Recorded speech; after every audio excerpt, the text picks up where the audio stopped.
Hello, everybody. Welcome to Block Bytes. It's time of the week again with technical analysis. Please welcome Vicky, our technical guru. Last week, we were talking for the last 2 weeks now,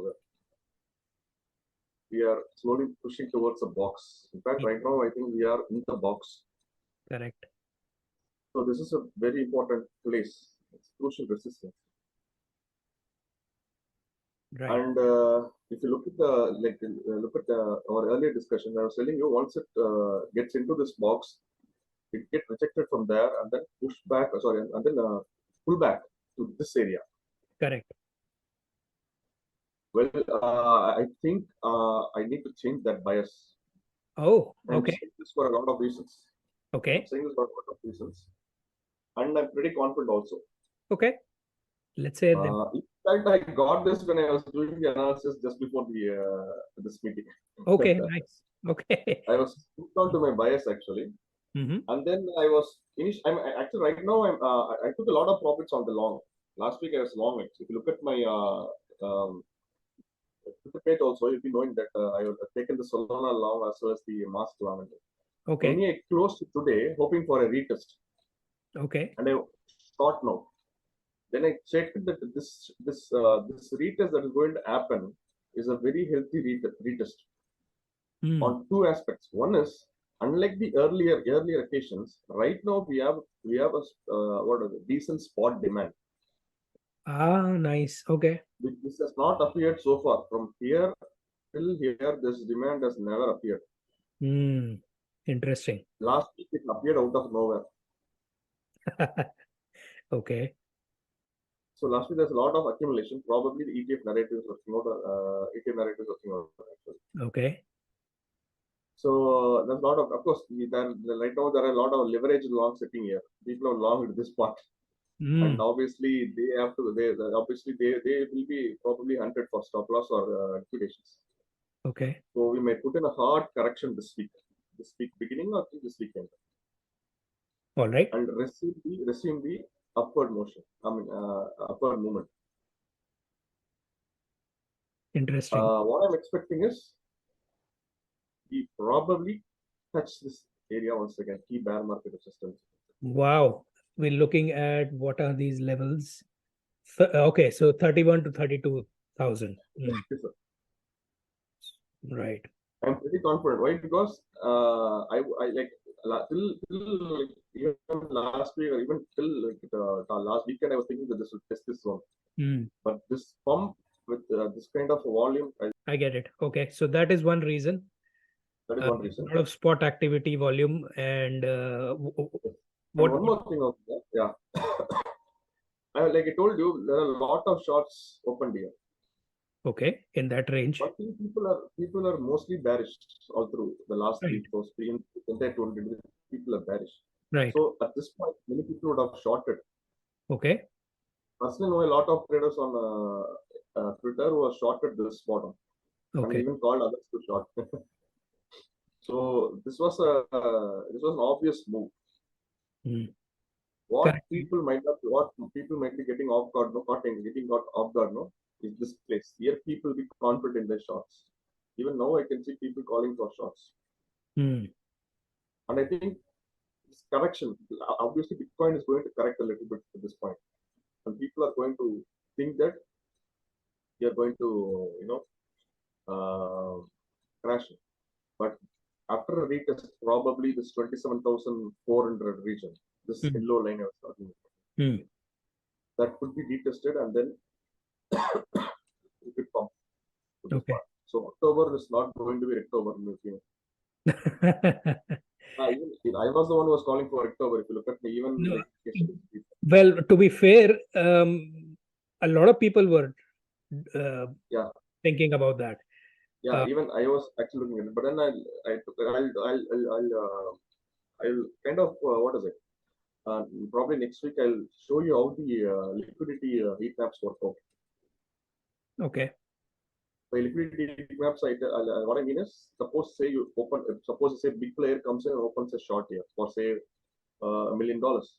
Okay. That short will get liquidated, say for example at this point. Mm-hmm. And there are, say, 50 big players, 50 big players, or say 500 big players, each of $1 million open short here. And there are only 200 big players that have opened long here. Mm. When the price moves down, a huge chunk of 500 big players have to be compensated, and that can come only from the 200 smaller players. Mm. That cannot happen. It is not balanced. The 500-200 ratios are like totally not balanced. Mm. So there are a lot of shorts opened here. These people will get liquidated only at this point. So when the price reaches this point, all the big players that have opened the shorts here, the whales or whatever, they'll get liquidated. Okay. In fact, the dump I was talking about, the correction I was talking about is happening right now as we speak. Yeah. So the dump, the correction in fact happened as we speak. Look at the last 15 minutes since the meeting started, the correction started. This is only correction. Mm. Probably, like I told it will probably visit the 27,400, 27.4K. Mm. This yellow line is where properly is.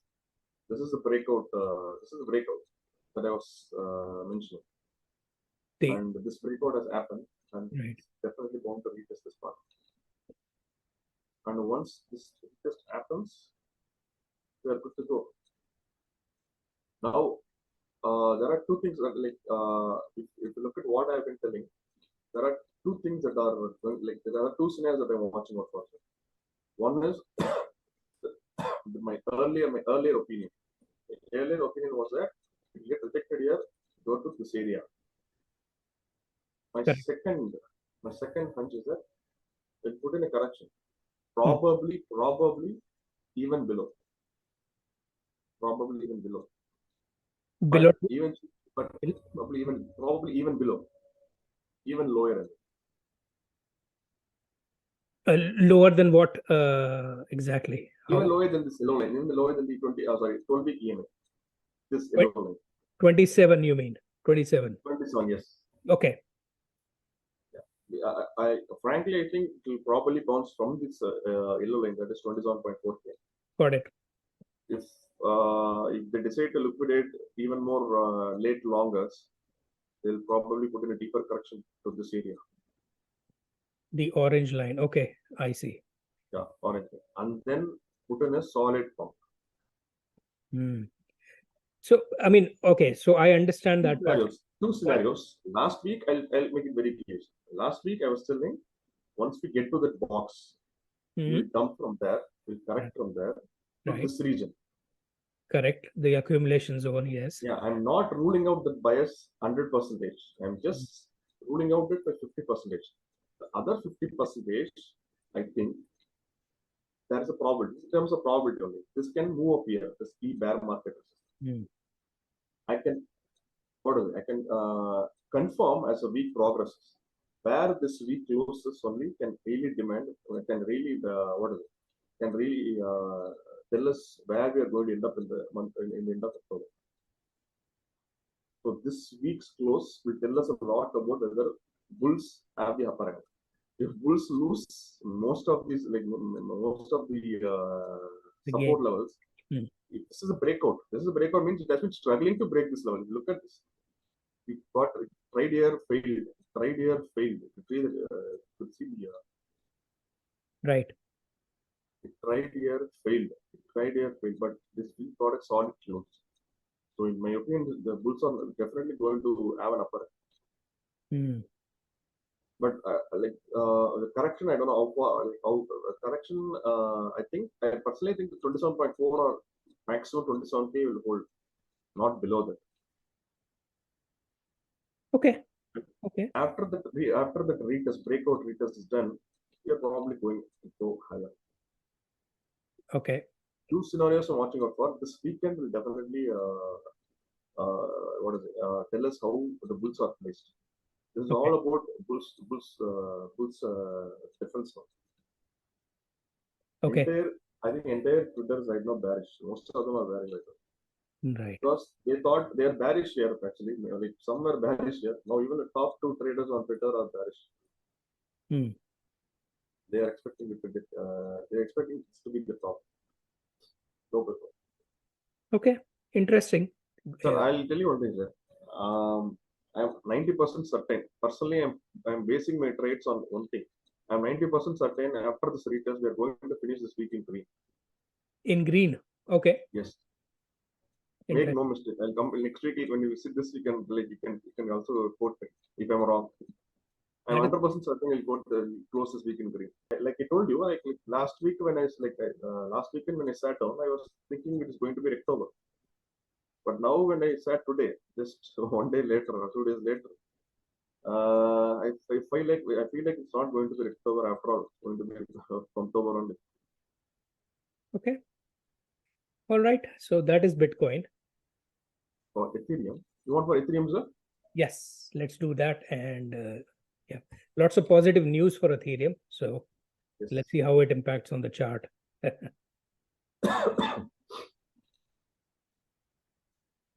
Ethereum is where the conundrum is actually. Really, Ethereum is where the conundrum is. Why? Because if you look at, I have been telling that Ethereum will get rejected from this region. Ethereum will get rejected from this region. Okay. Ethereum will get rejected from this region. So likewise, Ethereum seems to have reached this point. Not exactly for the region that I marked, but closer to the point. And I was telling you, like once it reaches this point, you'll probably jump to this region. Right. And if you look at it, it is kind of working out that way. You can very clearly see it has touched this area, just touched this area, and then it is getting rejected from this area and coming back. Okay. Yes. So far, I'm right. With respect to Bitcoin as well as Ethereum, it has touched the box in Bitcoin. It has touched this. It has laced this circle in Ethereum, and it's now coming up. Right. So far, I'm right. So, if I stay to a bias, I should naturally short this to this region. But the narrative seems to be too strong that we probably might not go that far. Yeah. It's very difficult. To be honest, like frankly, I could now stick to my bias and say it is going here, sir, like that. But I don't want to take the chances. Right. So if it is not going there, what is the possibility? The only way it is going there is if it is closing below this region. Okay.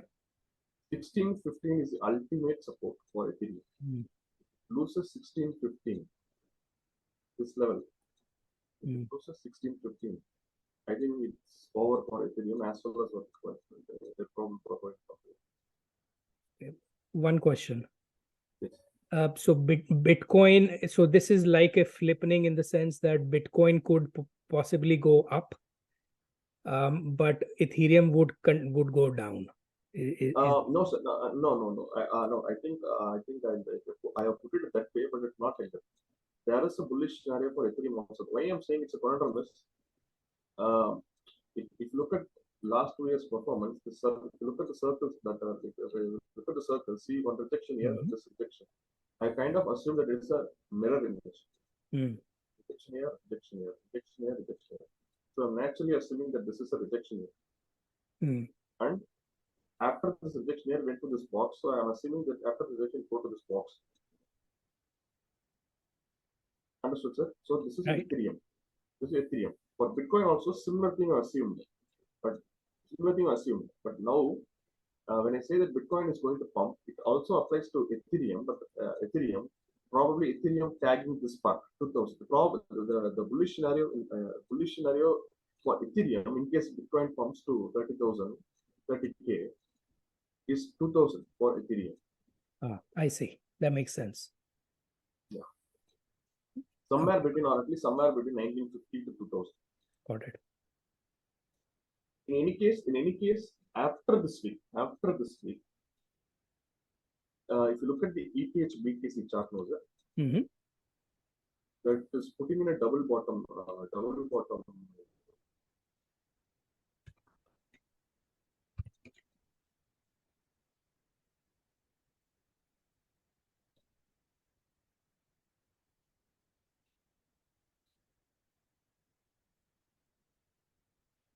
this Ethereum Bitcoin is putting in a double bottom.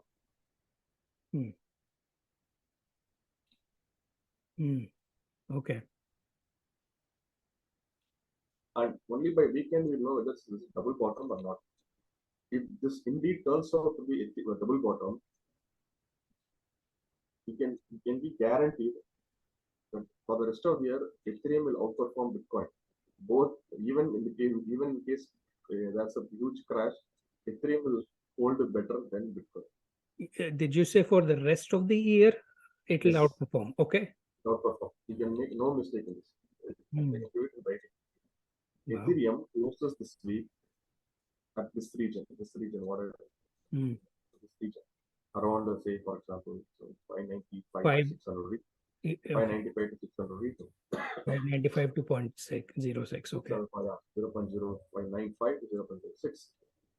He closed this weekend, this feature. It's going to be bullish for Ethereum, Bitcoin for the rest of the year. Wow. Okay. There's no doubt in that. If there's a crash, it is going to hold well. That's going to pump. It is going to pump even better. And that is why I'm saying when after this correction is over, after this, in case Bitcoin say pumps to 30,000, Ethereum is going to 2,000. Correct. That's huge. Like, say for example, Ethereum is correcting from, say for example, 1650. From 1650 till 2000 is a 20% appreciation, even better than Bitcoin. Okay. All we need to do is wait for 1 week, not do anything. Staying on the sidelines helps in these circumstances. Okay, perfect. All right, interesting. Even for spot, I think even for spot holders, this will be an interesting scenario. For example, let's say you buy let's say around 1650, and if you just hold it out, hold it for say probably, I don't know, 1 to 2 months, you will easily make 20% on your spot holders. Thanks a lot, Vicky. Thanks a lot for your wonderful insights as usual. So the important thing would be to wait till the end of this week and see how things pan out for both BTC and Ethereum. Yes, and then we'll see. I personally hope that it's a bit in green. Okay, good luck, everybody. Okay, so thanks again, Vicky. And we will see you next week with another brand new video on the price action of the two most popular cryptocurrencies in the market. Till then, bye-bye.